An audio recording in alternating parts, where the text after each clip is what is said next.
सुषमा स्वराज जी।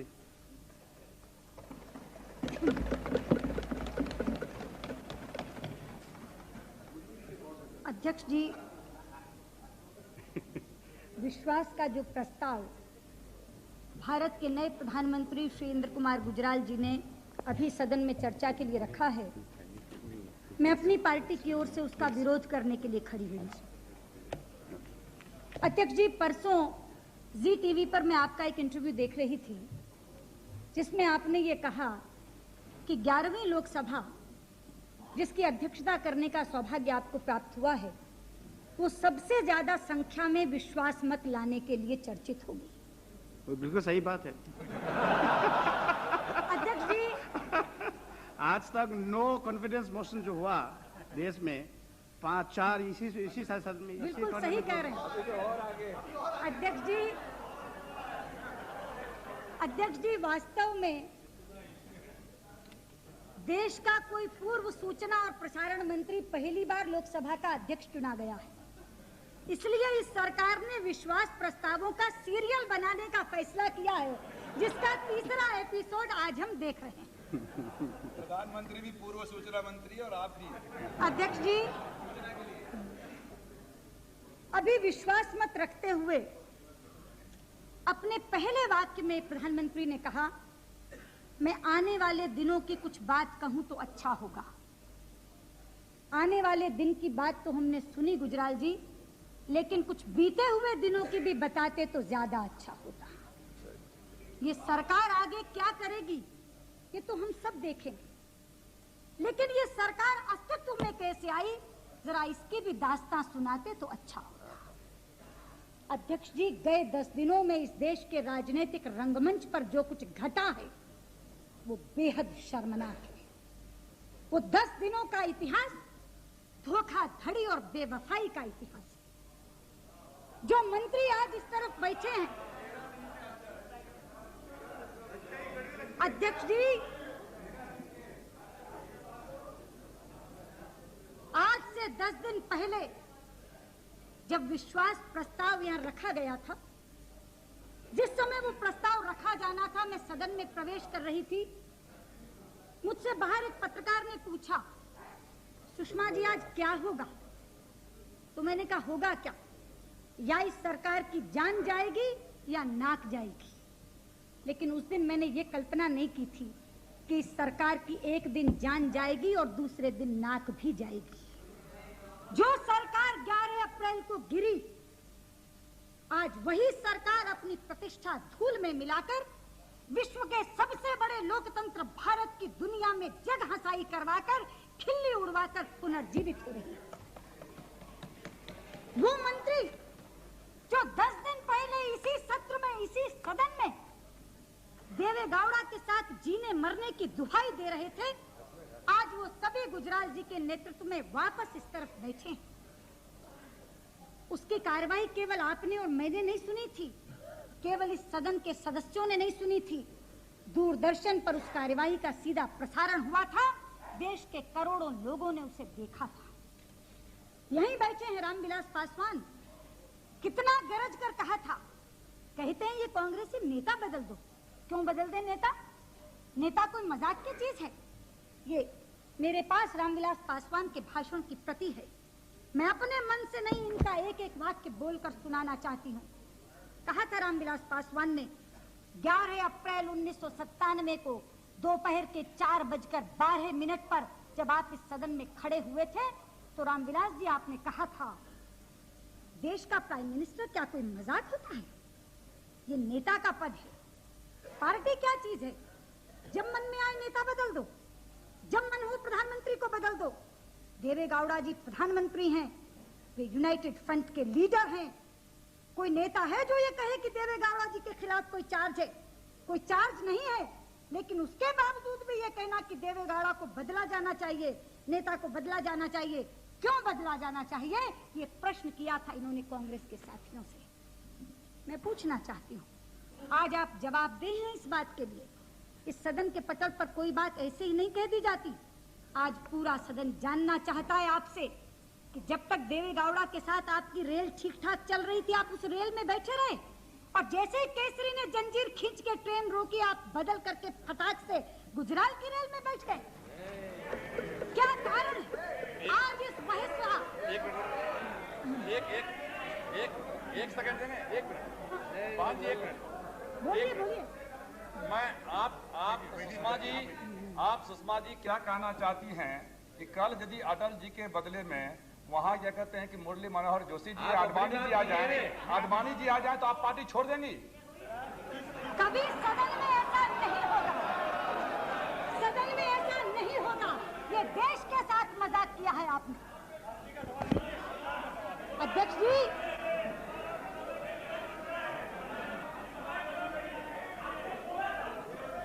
अध्यक्ष जी प्लीज। नहीं नहीं, ऐसा नहीं। एक रामविलास पासवान क्या, ये अगली बेंचेस पर बैठे हैं श्री इंद्रजीत गुप्त, उस समय के गृह मंत्री। इस बार तो पता नहीं पोर्टफोलियो क्या होगा, स्वयं होम छोड़ना चाहते। नाम जरूर है गुप्त, लेकिन अपने मनोभावों को गुप्त नहीं रख सकते। जो मन में होता है वो बाहर बोलते हैं। उस दिन कांग्रेस को कोसने में सबसे ज्यादा आगे बढ़े थे गुप्त जी। ये उनके भाषण की प्रति मेरे पास है। रात को 9:18 पर भाषण शुरू ही किया था आपने इससे। अध्यक्ष जी, ये गुप्त जी की बात है, वर्बेटिम लिखी हुई। This government is going now, this ministry has been killed by the senseless irresponsible action of the Congress party. Its leadership has killed this ministry, killed this experiment. So, the blood of the United Front ministry is on their head. They will have to pay for it. मैं पूछना चाहती हूँ इंद्रजीत गुप्त जी, क्या आज आप उन्हीं कातिलों से मिल गए? Have you colluded with these killers now? ये आज नहीं मिले अध्यक्ष जी। इनकी कलाबाजी की भनक तो हमें उसी दिन लग गई थी जिस दिन अखबार में बयान निकला था इंद्रजीत गुप्त जी का कि संकट को पैदा करने के लिए कांग्रेस पार्टी नहीं, देवेगौड़ा जिम्मेदार है। इन्होंने कहा था 140 सदस्यों की पार्टी की उपेक्षा और तिरस्कार करके आप कैसे सरकार चला सकते हैं। उस दिन जो शक हुआ था, आज वापस इस कुर्सी पर इन्हें बैठा हुआ देखकर हमारा शक सच में बदल गया है।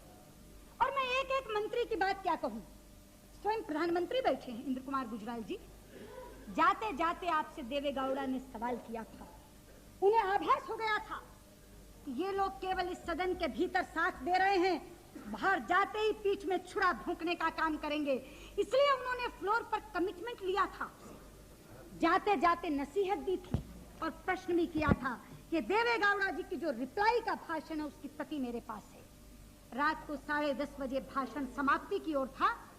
देवेगौड़ा कह रहे थे, a prime minister of this country, whoever it may be, when once the honor and dignity of that office goes, should not continue to as a prime minister under the mercy of anybody.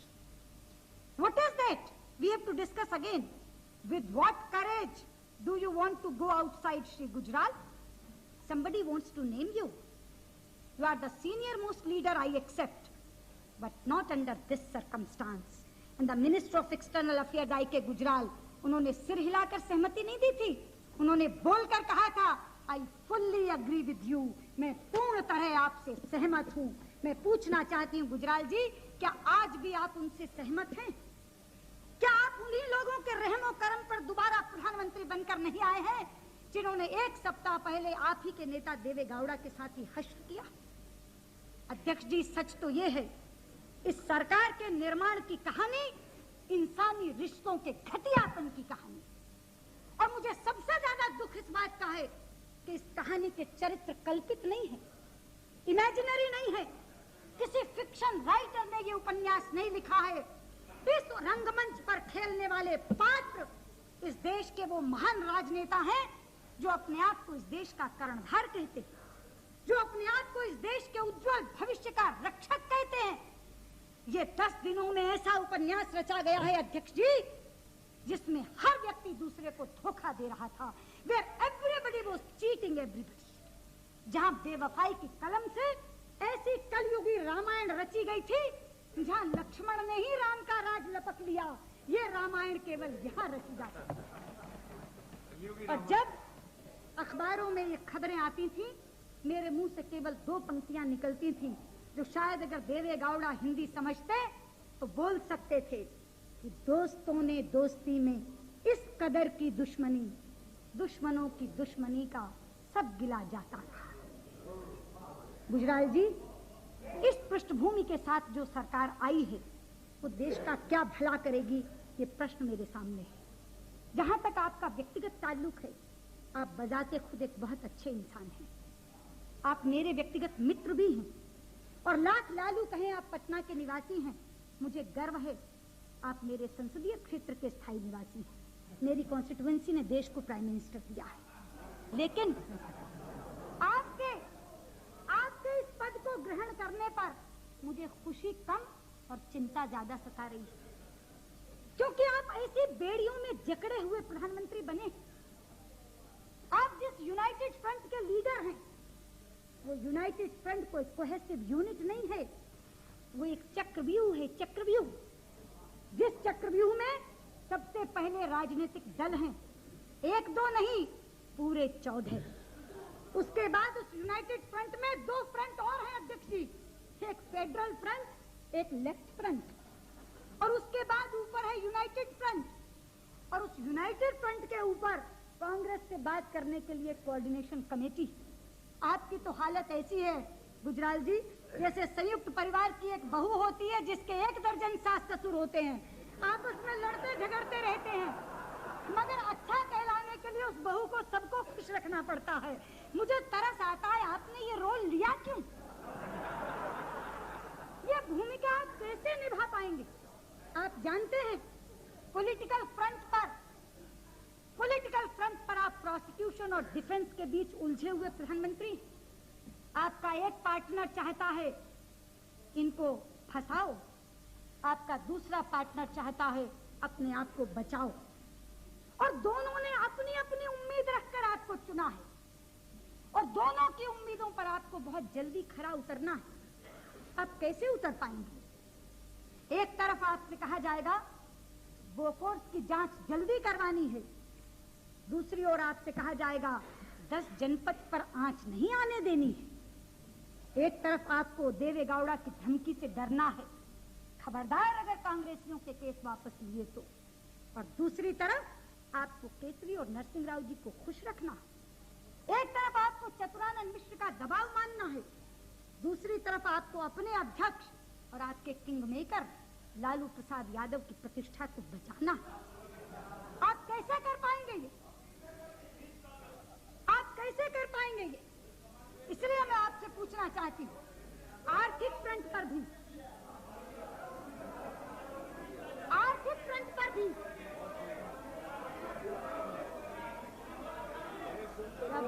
हिम्मत होनी चाहिए। क्या बोला? क्या बोला? Please order please. आर्थिक front पर भी ऑर्डर प्लीज। यस अध्यक्ष जी, आर्थिक फ्रंट पर भी ऐसी ही दुविधा का सामना करना होगा। कहते हैं इकोनॉमिक रिफॉर्म्स को आगे बढ़ाएंगे। अरे आर्थिक नीतियां तय करते समय आपको सोमनाथ दा और मनमोहन सिंह को साथ लेकर चलना, आपको वेस्ट बंगाल और वर्ल्ड बैंक दोनों का ध्यान रखना। इन बेमेल बातों में आप कैसे मेल बिठा पाएंगे? शायद आपको एक खुशफहमी है कि कांग्रेस अभी अभी समर्थन वापस करने का भूल कर चुकी है, दोबारा ये भूल दोहराएगी नहीं, इसलिए आपका कार्यकाल लंबा हो जाएगा। गुजराल जी अंग्रेजी में कहते हैं wise man learn from others experience, लेकिन शायद इस सदन में किसी ने किसी से ना सीखने की कसम खाई। हर व्यक्ति जिसने कांग्रेस का सपोर्ट लिया वो इस खुशफहमी में लिया कि मुझसे कांग्रेस समर्थन वापस नहीं लेगी।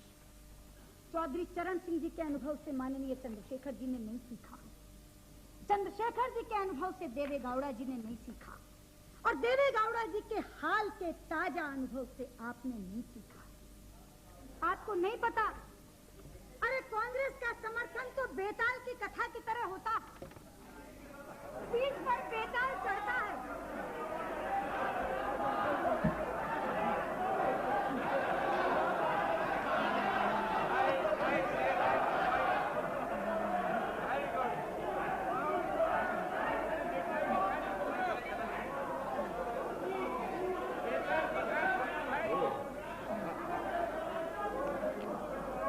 Yes, carry on. अध्यक्ष जी, बेताल की कथा आपने सुनी होगी।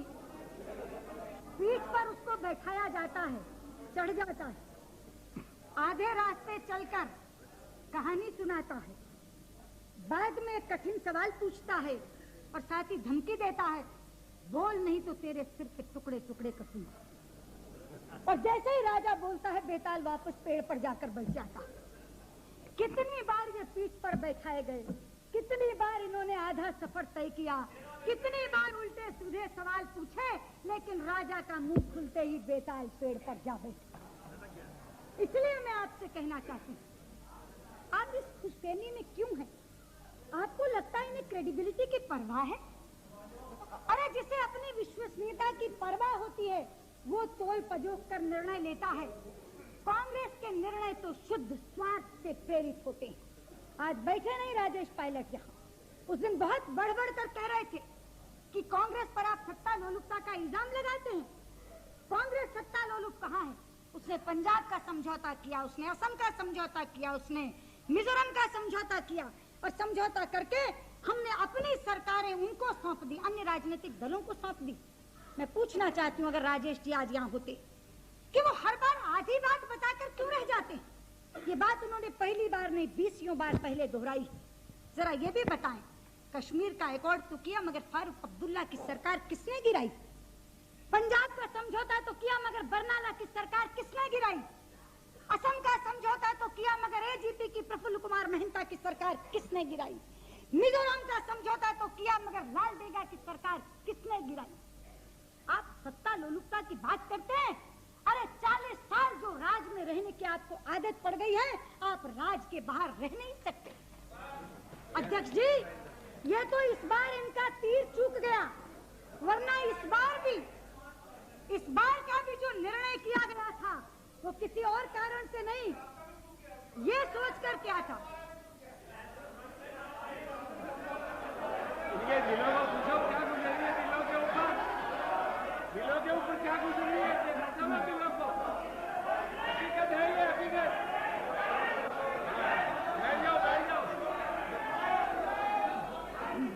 Please order, please order. अध्यक्ष जी, वरना इस बार का निर्णय भी। Please Agarwal ji, no enough, no no no, please have some patience, you must listen to other point of view, please.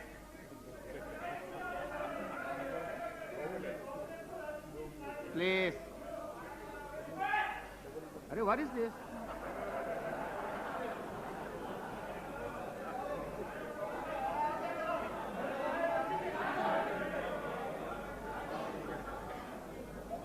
अध्यक्ष जी, इस बार का निर्णय भी यही सोचकर किया गया था कि उधर वो गिरे और इधर हम आए। ये तो तीर सही निशाने पर बैठा नहीं, इसीलिए रोज रोज स्टैंड बदला, सुबह और शाम स्टैंड बदला। पहले दिन कहा यूनाइटेड फ्रंट की कम्युनल पॉलिसीज के कारण से हम समर्थन वापस लेते हैं, क्योंकि ये कम्युनलिज्म को देश में कंटेन करने में विफल रहे। दूसरे दिन कहा यूनाइटेड फ्रंट कम्युनल नहीं है, बात अगर ठीक थी तो बदला क्यों? यूनाइटेड फ्रंट कम्युनल नहीं है, देवेगौड़ा कम्युनल है। तीसरे दिन कहा मैं वीपी सिंह की बात से पिघल गया, और चौथे दिन देवेगौड़ा के बारे जो कहा मैं दोहराना नहीं चाहती, क्योंकि वो शब्द संसदीय भाषा के शब्द नहीं है, शालीनता के शब्द नहीं है। पांचवें दिन कहा हम यूएफ को समर्थन देते रह सकते हैं। छठे दिन कहा पत्र वापस लेंगे, मगर तब जब यूनाइटेड फ्रंट का लीडर बदल दिया जाए। ये तो जब राष्ट्रपति ने साफ साफ शब्दों में मांगा कि अपना स्टैंड बताओ, वरना हाउस डिसॉल्व होने के अलावा कोई विकल्प नहीं है, तब लिखकर देना पड़ा। वरना बीच बीच में इस बार भी हुड़क उठती रही कि दाव लग जाए तो उधर बैठ जा, और यही नहीं लगा कि अगर अपनी नहीं बना सकते तो इसी में चले जाएं।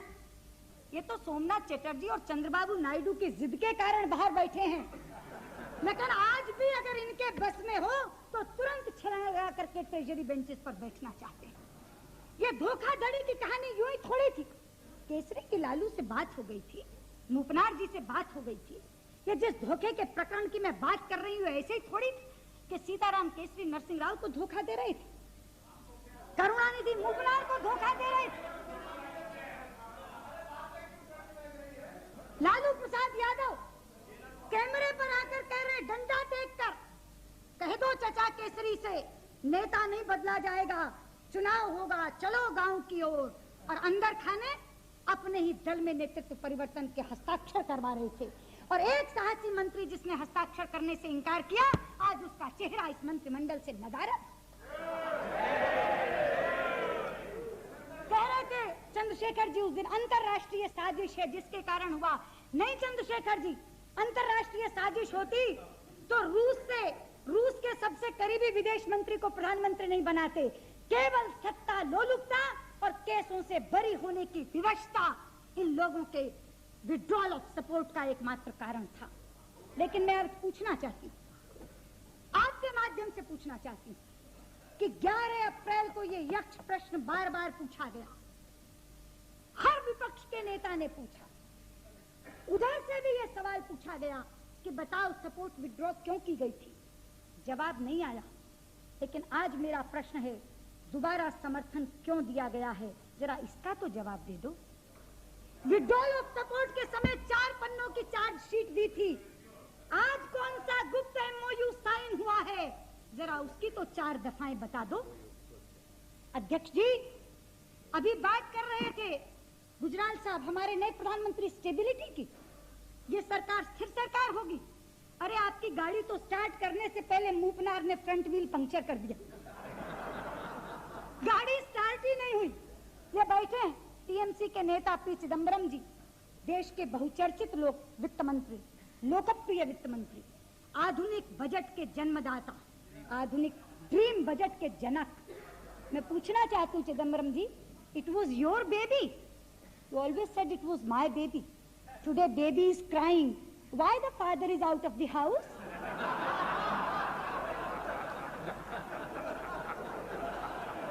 ये कैसी सरकार है?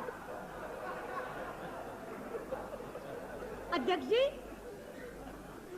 अभी कह रहे थे प्रधानमंत्री ये गाड़ी चलेगी, जितना यकीन हो उतना, जितना मुमकिन और का मुमकिन से भी ज्यादा चलेगी।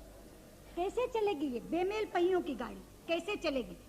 हाँ मुझे मालूम है जवाब में जो कहा जाएगा, चलेगी नहीं दौड़ेगी, बीजेपी को रोकने के लिए चलेगी, सांप्रदायिकता को कंटेन करने के लिए चलेगी, धर्मनिरपेक्षता को स्ट्रेंथन करने के लिए चलेगी। यही तर्क आएंगे, यही जवाब आएंगे, घिसे पिटे तर्क जो 28 मई 1996 से लेकर के 12 अप्रैल 1997 तक हम सुन रहे हैं।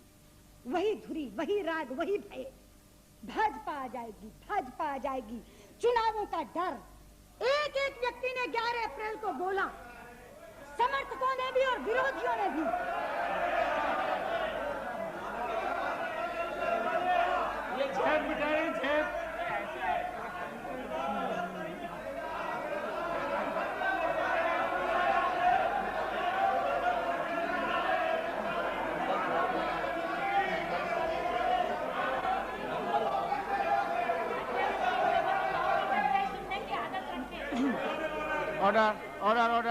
Order please. यस अध्यक्ष जी मैं नहीं कह रही हूँ, जरा इन्हें बता दीजिए, आपने वो डिबेट सुनी थी, आप ही बता दीजिए, ये मैं नहीं कह रही हूँ। उस दिन बोलने वाला एक एक वक्ता चाहे उस तरफ का था चाहे इस तरफ का था, उसने बार बार ये कहा कि तुमने ये काम क्यों किया है, क्या करने से पहले सोचा नहीं कि इसका फायदा केवल भाजपा का होगा और अगली बार भाजपा आ जाएगी। ये मैंने नहीं कहा, ये डर आपने दिखाया, ये डर आपने दिखाया। लेकिन मैं पूछना चाहती हूँ, मैं पूछना चाहती हूँ अध्यक्ष ji, No translation, please. Please check it. Just a second.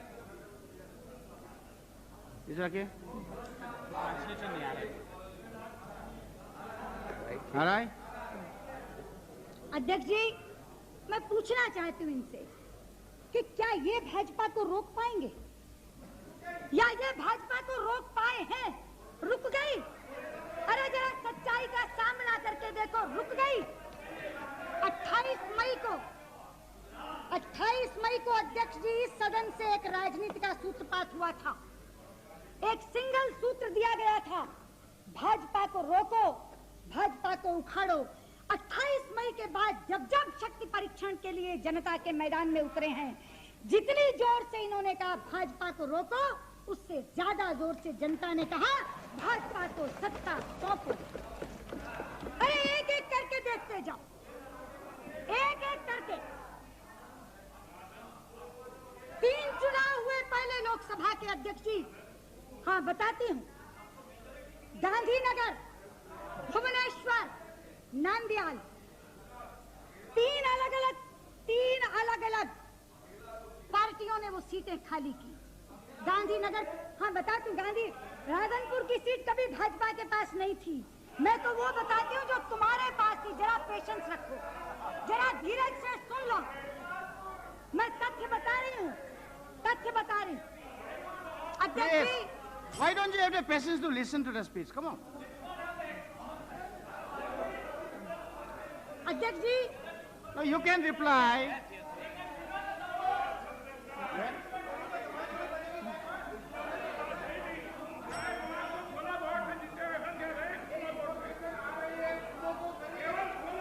Please Joshi ji, क्यों इतना चिल्ला रहा है आप? प्लीज।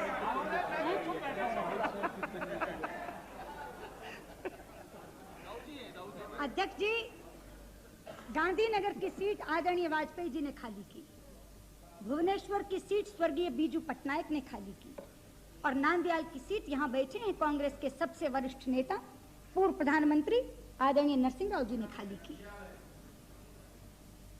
हमने तो गांधीनगर की सीट केवल बरकरार ही नहीं की, हमने तो भुवनेश्वर की सीट भी उनसे छीन ली। लेकिन जनता दल ने भुवनेश्वर की सीट खोई, कांग्रेस ने नांदियाल की सीट खोई। उसके बाद आए उपचुनाव, नागौर, छिंदवाड़ा। मैं पूछना चाहती हूँ, कांग्रेस के सबसे बड़े गढ़ और किले थे वो। सन 77 में भी केवल ये 2 सीटें थी पूरे उत्तर भारत में जो कांग्रेस नहीं हारी थी। क्या कारण है? आज नागौर भी आपके हाथ से भाजपा ने छीनी, और छिंदवाड़ा में तो भाजपा का ध्वज फहराते हुए सुंदरलाल पटवा अगली बेंच पर बैठे हैं, लोकसभा में पहुंच गए। अध्यक्ष जी,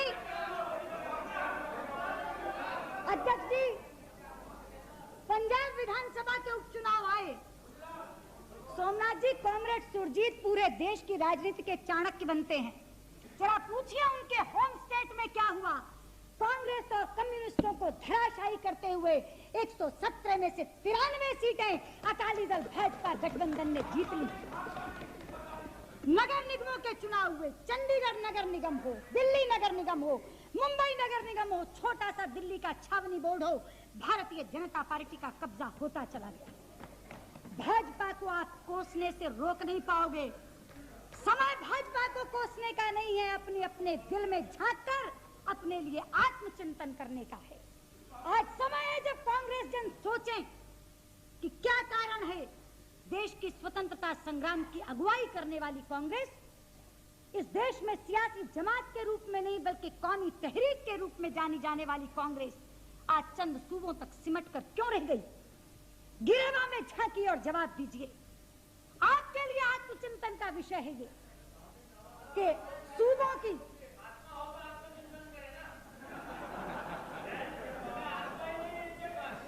सोचिए जरा, जवाब मिलेगा आपको,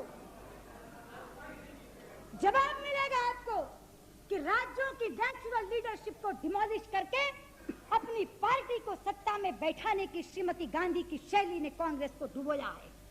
जवाब मिलेगा आपको, राजीव गांधी के दुस्साहसी एडवेंचरिज्म ने कांग्रेस को डुबोया है। जवाब मिलेगा आपको, नरसिंह राव जी के राज में बढ़ते हुए भ्रष्टाचार और पॉलिटिकल परसिक्यूशन की शैली ने कांग्रेस को डुबोया है। जवाब मिलेगा आपको, कांग्रेस सीताराम केसरी के अविवेकपूर्ण फैसलों ने कांग्रेस को डुबोया। उस दिन कह रहे थे, यहाँ कह रहे थे देवे गौड़ा लंदन टाइम्स दिखा करके कि old man in a hurry. No, Kesri was not in a hurry, Kesri was in a worry. केसों से बरी होने की वरी के कारण से ये सपोर्ट विड्रॉ की गई। आज You want to yield? No, sir, I will not yield. You can reply. You can reply. She is not yielding. She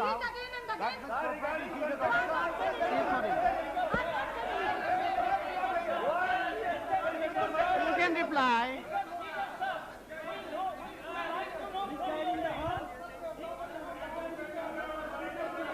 She can give advice to the workplace of the Congress Party. I'd like to know from your end. If any person is not, उस दिन रोज नाम लिया गया। 11 अप्रैल को 50 बार नाम लिया गया। हाँ। जिस लेटर में माफी को माफ करना नहीं होगा। 50 बार नाम लिया जा रहा है, तो आपने दिया। What is the propriety she is teaching to us? कोई नहीं बोलता। अध्यक्ष जी, इतराज करते हैं कि कैसे नहीं है। मुश्किल से 3 मिनट। देश को ढूंढने वाला का नाम नहीं ले गया। Within 3 minutes I conclude, sir. Sir, आपका संकेत हो गया, मैं 3 मिनट में समाप्त करूंगी। मैं बिल्कुल अंत पर जा रही हूँ कि आज आत्मचिंतन का समय है यूनाइटेड फ्रंट वालों के लिए कि जिस सोशल जस्टिस का नारा लेकर के आए थे, आज क्यों उसके बावजूद जनाधार खिसक रहा है। आज आत्मचिंतन का समय है कि देवेगौड़ा की सरकार का पतन क्यों हुआ। मैं चाहूंगी देवेगौड़ा जी अगर कहीं मेरी बात आज सुन रहे हो, इस सदन के तो सदस्य नहीं है, बैठ नहीं सकते, शायद दूरदर्शन पर ये बात सुन रहे हो, जरा अपनी भी आत्मा टटोलें और देखें कि आखिर इस सरकार का पतन क्यों हुआ। ये जो मुक्के मार मार कर सदन पे कहना I will show you what Devegowda is, ये एरोगेंट शैली इस पतन के लिए जिम्मेदार है। जरा सोचें वो एक बार क्या स्टाइल ऑफ फंक्शनिंग थी। हेगड़े को हड़काओ, मेनका को धमकाओ, लालू को लतियाओ, केसरी को कसो और केवल नरसिंह राव से बतियाओ। ये जो शैली थी, ये शैली आज इस सरकार के जाने का कारण बनी। जरा सोचें आत्मचिंतन करके ये दिन क्यों देखना पड़ा। ये बैठे हैं मेरे वामपंथी साथी हैं, आज आपके लिए भी आत्मचिंतन का समय है। सोचिए जरा सोमनाथ दा, जो विचारधारा कम्युनिस्ट की विचारधारा पूरे विश्व से उखड़ती जा रही है, आप उसे भारत में लादने की नाकाम कोशिश क्यों कर रहे हैं। आपको मालूम है, अरे जो रेड फ्लैग रेड स्क्वायर से उतारा जा चुका अध्यक्ष जी, उसे भारत के रेड फोर्ट पर फैलाने का अगर ये स्वप्न देख रहे हैं तो वो स्वप्न कैसे साकार होगा। वो विचारधारा का समय जा चुका है। लेकिन हमारे वामपंथी साथियों की तकलीफ एक है, वो गलती स्वीकार तो करते हैं मगर समय निकल जाने के बाद। 1940 की गलती 1947 में स्वीकारी। इमरजेंसी में कांग्रेस को समर्थन देने की सीपीआई ने गलती इमरजेंसी हटने के बाद स्वीकारी। नेताजी सुभाष बोस को पता नहीं क्या क्या कहा, उनकी स्वर्ण जयंती पर जाकर के उनको माला पहनाते हुए वो गलती स्वीकारी। ये गलती भी आप स्वीकारेंगे सोमनाथ दा कि कांग्रेस के समर्थन से बनी हुई सरकार को प्राणदान देने का जो काम आपने किया है, ये आपकी भूल थी, ये आप स्वीकारेंगे। मगर तब जब समय निकल चुका होगा तब पॉलिट ब्यूरो की एक मीटिंग होगी और उसमें प्रस्ताव पास होगा, कॉमरेड मिस्टेक हो गया, गलती हो गया कॉमरेड, मगर तब समय जा चुका होगा।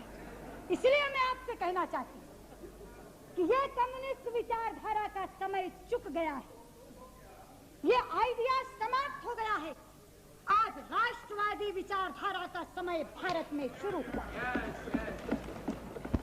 इसके बाद इस देश में जो भी नीति चलेगी, वो आर्थिक नीति हो या विदेश नीति हो या राष्ट्रीय नीति हो, वो केवल राष्ट्रवादी विचारधारा से प्रेरित होगा। अध्यक्ष जी, इस देश में इकोनॉमिक लिबरलाइजेशन भी होगा तो पेट्रियोटिक फ्लेवर लेकर होगा, उसके बिना नहीं हो सकेगा। अब विकृत धर्मनिरपेक्षता पर आधारित नीतियों का समय खत्म हुआ। मुझे हैरानी होती है और दुख भी कि श्रीनगर में बैठे हुए यूनाइटेड फ्रंट के घटक दल के लोग सेना को बैरकों में वापस भेज देने की वकालत तो करते हैं, लेकिन निर्दोष कश्मीरी पंडितों की जब हत्या होती है तो उनकी मौत पर उनकी आंख नम नहीं होती। मुझे दुख होता है कि बांग्लादेश में होने वाली घुसपैठ की जस्टिफिकेशन इस सरकार के रक्षा मंत्री ह्यूमैनिटी के नाम पर देते हैं, लेकिन अपने ही देश के बोलांगीर और काला हांडी की भूख इन्हें दिखाई नहीं देती। इसलिए कहना चाहती हूँ, अब इस देश का राज राष्ट्रवादी शक्तियों के माध्यम से चलेगा।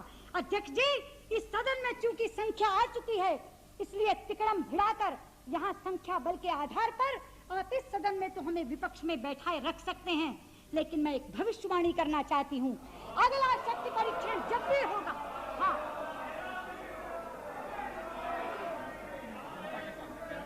यही क्या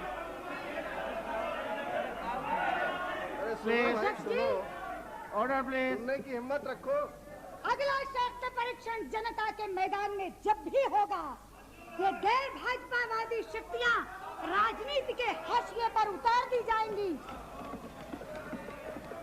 और भारतीय जनता पार्टी वाले हम भारतीय जनता पार्टी वाले देश के राजनीतिक पटल पर अब पन्ना दर पन्ना लिखते जाएंगे, बिना किसी पूर्ण विराम के, बिना किसी अर्ध विराम के। यही चेतावनी देती हुई मैं इस विश्वास मत का विरोध करती हूँ।